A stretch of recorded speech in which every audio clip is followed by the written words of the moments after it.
In all those videos of service members coming home and surprising their family, why are they always in uniform? In all those videos of service members coming home, because those videos are being extremely cautious with words here staged a little bit, not in any kind of nefarious way.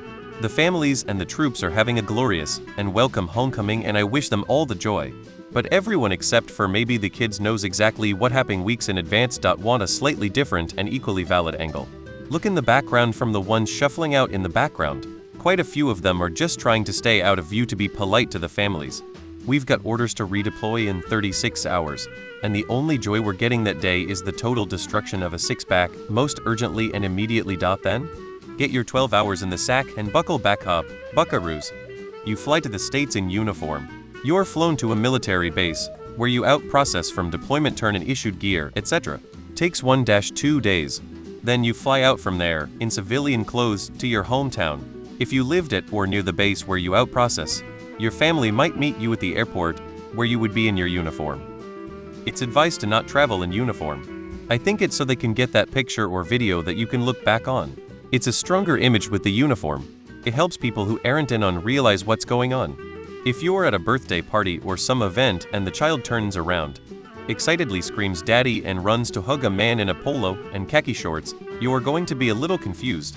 But if he's in an army uniform, you're going to be, oh, okay, I get it. Good for them. When I was home for my 2-week RR, on the way home from the airport my wife and I passed an anti-war protest. So we stopped and gave them all hugs, then left because I really shouldn't have joined them in uniform. But really, what do you think where we rode in a truck from our little post in the desert to a warehouse in Kuwait City, napped until our names were called, then got on a plane to Atlanta via Germany. Then we split up onto civilian flights to our homes, wearing exactly what we had on 2 days earlier. It depends on how they returned. Public transportation like commercial airlines, they are advised not to. If they are transported by military carrier straight to their home base duty station, they'll probably be in BDUs.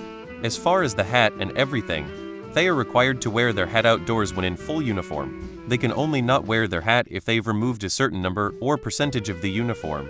My ex would take off their belt and blouse and straps, maybe their long sleeve unless they just spent the night before getting the sleeves folded perfectly, of course, and then their hat.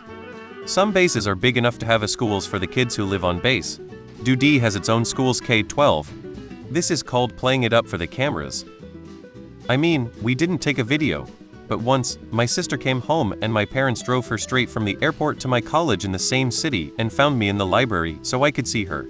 It was awesome and a surprise because I figured I would have to wait until I was done with class for the day before I saw her. Sure, she could have changed at the airport or something, but it was easier for her to stay in uniform, and then they went straight home after I saw her. I always traveled in uniform, because once you got away from the area surrounding a base, everybody rolls out the red carpet for you. Point in fact, first time I took leave I got pulled over crossing the Delaware Memorial Bridge from New Jersey to Delaware doing 70 in a 50, and he told me that he pulled me over because I had a neon light around my license plate. We bullshitted about the Army-Navy game for about 15 minutes and he let me go. Same trip on I-81 in Southwest Virginia at 4 in the morning I got pulled over for doing well over 90 and it was 65 at the time. Cop told me he pulled me over to make sure I was awake because it was 4 a.m. No ticket, no mention of speed. Keep in mind, there was a whole lot less traffic in the late 90s than today. Virginia was pretty much just me and the police out there. So I wasn't out there weaving in and out like you would have to do today. Just open roads. As for doing it when they walk in, it just makes it obvious what's going on to everyone else. I spent 20 years in the military, and those videos feel fake to me. I never saw anyone come home and surprise anyone. Family and friends always know when we are coming home before we get there. Not sure, but in the USC we were always advised to travel out of uniform. My dad is a Marine and told me as a kid that it was frowned upon to wear your uniform in public. I don't remember. Maybe he said it wasn't allowed? Whatever it was, he told me that other branches had more leniency when it came to wearing your uniform while out and about. Well, usually they fly home on the aircraft. They have to be in uniforms. They land on the base and go right home. Usually the bases have little waiting areas for families for the people coming home. Yay, they have to wear uniforms for that. Sometimes they travel on a commercial flight, but usually it's travel on a military craft. Army brat and now Air Force spouse. Spent my whole life doing the homecoming things.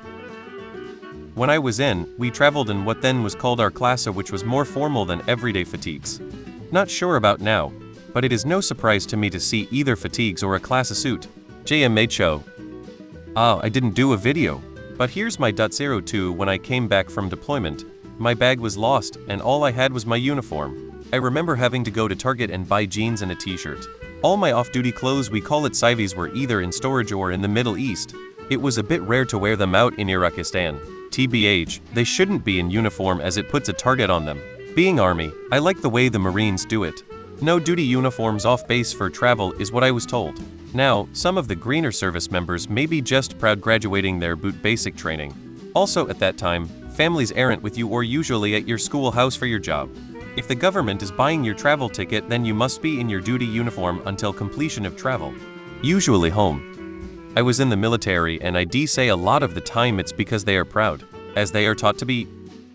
My mom was briefly in the military and said her training beefed her legs up to the point her civilian pants were too tight at the calves. 90s tapered mom jeans.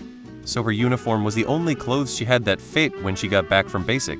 I imagine this is the case with others as well. When returning from deployment, we always had to wear our dress uniform to look good for the media and people waiting, but we could change to civilian clothes before going home.